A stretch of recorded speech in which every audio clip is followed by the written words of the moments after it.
Assalamualaikum warahmatullahi wabarakatuh. Gimana kalian kabarnya kelas 11 ya? Mungkin kalian kangen belajar di sekolah. Kita sudah hampir 2 tahun ya tidak melakukan pembelajaran tatap muka. Karena 2 tahun ini dunia, bukan hanya Indonesia saja, tetapi dunia sedang diuji dengan wabah namanya virus corona ya. Jadi kalian untuk saat ini belajarnya masih di rumah dulu ya, meskipun sekolah lain terutama di kabupaten. Kalau di kabupaten dari pemerintah pusatnya, terutama pemerintah daerah, sudah diizinkan untuk masuk. Tapi kalau wilayah Kota Bogor, baik dari SD, SMP, SMA, SMK, itu masih belajar di rumah.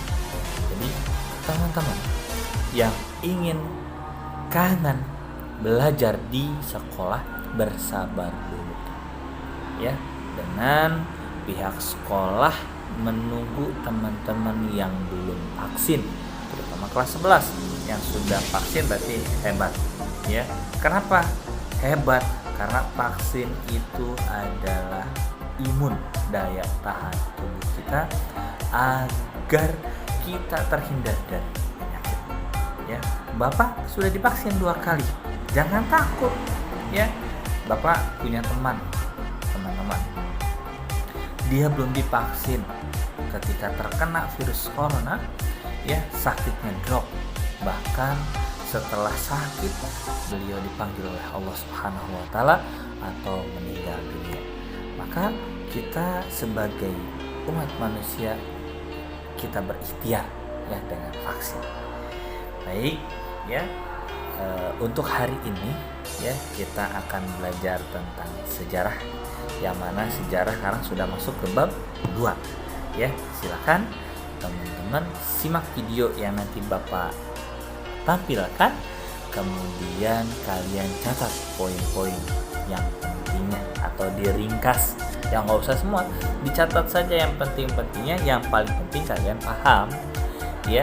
Nanti linknya Bapak kasih di grup WA ya. Oke, itu saja. Jaga kesehatan kalian, tetap bersabar, jangan tinggalkan sholat. Harus kudu wajib sholat yang 5 waktu, jangan sampai ditinggal karena itu kewajiban kita. Dan teman-teman hindari kerumunan, hindari kita berbicara dengan orang-orang yang katakanlah kurang sehat ya, dan makan yang teratur serta olahraga ya. Itu saja. Silakan kalian simak video yang Bapak tampilkan ya. Bismillahirrahmanirrahim. Assalamualaikum warahmatullahi wabarakatuh. Apa kabar anak-anak? Semoga kita semua selalu dalam lindungan Allah Subhanahu wa taala, sehat walafiat, amin ya rabbal alamin. Materi minggu ini kita akan mempelajari tentang perang melawan kolonialisme dan imperialisme. Namun sebelumnya, mari kita ketahui terlebih dahulu indikator pencapaian kompetensinya. Setelah mempelajari materi ini, diharapkan siswa dapat menjelaskan latar belakang perlawanan rakyat terhadap bangsa Eropa. Pada minggu ini, kita akan terfokus pada bangsa Portugis. Selanjutnya, siswa dapat menjelaskan perlawanan rakyat Indonesia terhadap hegemoni dagang VOC. Dan yang ketiga atau selanjutnya, menganalisis perlawanan rakyat Indonesia terhadap penjajahan pemerintah Belanda. Perlawanan rakyat Indonesia terhadap bangsa Portugis yang terjadi pada 3 daerah, yaitu Aceh, Demak, dan Maluku. Perlawanan rakyat Aceh terhadap Portugis. Perlawanan ini dilatar belakangi oleh beberapa hal, yaitu 1. Portugis berhasil menguasai Selat Malaka tahun 1511 di bawah pimpinan Alfonso de Albuquerque. Kedua, Portugis melakukan monopoli perdagangan di Selat Malaka. Dan yang ketiga, larangan Portugis terhadap orang Aceh berdagang dan berlayar di Laut Merah. Dan yang keempat, penangkapan kapal-kapal Aceh oleh Portugis. Perlawanan rakyat Aceh tersebut dipimpin oleh 3 tokoh, yaitu Sultan Ali Muhayyad Shah, kemudian dilanjutkan oleh Sultan Alauddin Riayat Al-Qahar, dan dilanjutkan lagi oleh Sultan Iskandar Muda. Langkah-langkah perlawanan Aceh. Perlawanan Aceh terhadap Portugis, langkah-langkahnya diantaranya adalah melengkapi kapal dagang Aceh dengan persenjataan dan prajurit, mendatangkan bantuan dari Turki tahun 1567, mendatangkan bantuan senjata dari Kalikut dan Jepara. Taktik atau strategi yang dilakukan oleh Aceh untuk menghadapi Portugis yaitu: 1. Taktik blokade ekonomi yang dilakukan oleh Sultan Iskandar Muda. Dan taktik ini mengalami kegagalan.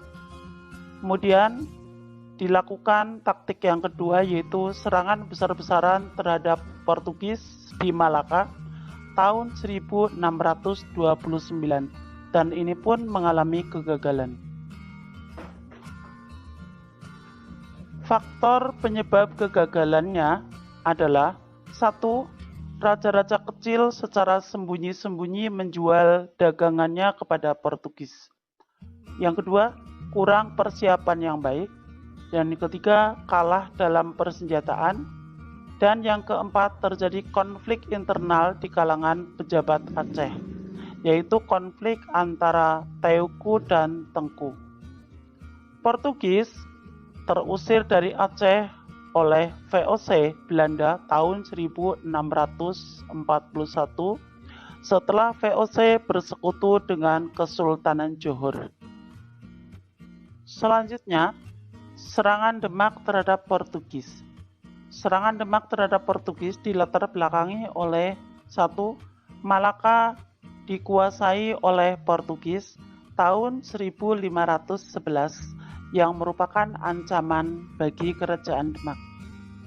Yang kedua, Portugis berhasil menaklukkan kerajaan Pajajaran, menguasai perdagangan, dan mendirikan benteng di Sunda Kelapa.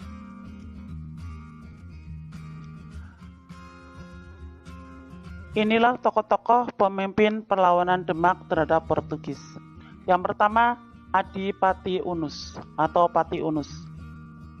Pati Unus ini dikenal dengan gelar Pangeran Sabranglor karena beliau memimpin perlawanan terhadap Portugis yang ada di Malaka tahun 1512 dan mengalami kegagalan. Tokoh yang kedua adalah Fathahillah. Beliau adalah Panglima Demak yang ditugaskan untuk memimpin perlawanan Demak terhadap Portugis yang ada di Malaka, yang kemudian mengalami kemenangan pada tanggal 22 Juni 1527. Kemudian Sunda Kelapa diganti namanya menjadi Jayakarta, artinya kota kemenangan. Perlawanan terhadap Portugis yang terakhir adalah perlawanan rakyat Maluku.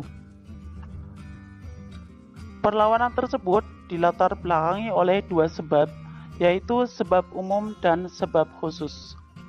Sebab umumnya yaitu monopoli perdagangan Portugis di Maluku pasca perjanjian Saragossa dengan Spanyol.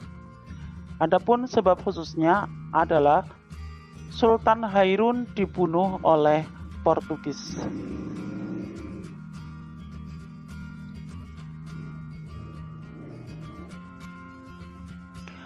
Berikut ini adalah para pemimpin perlawanan dari Maluku.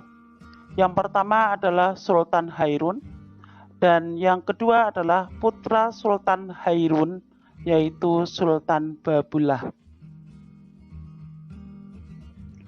kronologi perlawanan. Sultan Hairun melakukan perlawanan terhadap Portugis. Kemudian Lopes de Mosquita, gubernur Portugis di Maluku, mengajukan perundingan damai kepada Sultan Hairun. Sultan Hairun diundang ke benteng Sao Paulo, namun kemudian dibunuh. Akibat peristiwa itu, Sultan Babulah beserta seluruh rakyat Maluku bersatu menyerang Portugis.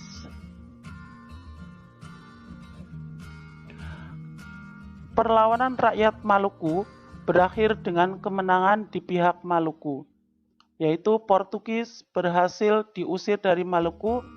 Kemudian Ternate berkembang menjadi kerajaan Islam terkuat di Maluku. Sultan Babulah menjadi sultan paling kuat di Maluku dan dijuluki penguasa 72 pulau yang semuanya berpenghuni dan memiliki raja yang tunduk kepada Sultan Babulah. Sekian materi pada minggu ini. Mari kita akhiri dengan bacaan hamdalah. Alhamdulillah. Apabila ada pertanyaan, silahkan dikirim melalui kontak yang tertera pada slide ini. Terima kasih. Wassalamualaikum warahmatullahi wabarakatuh.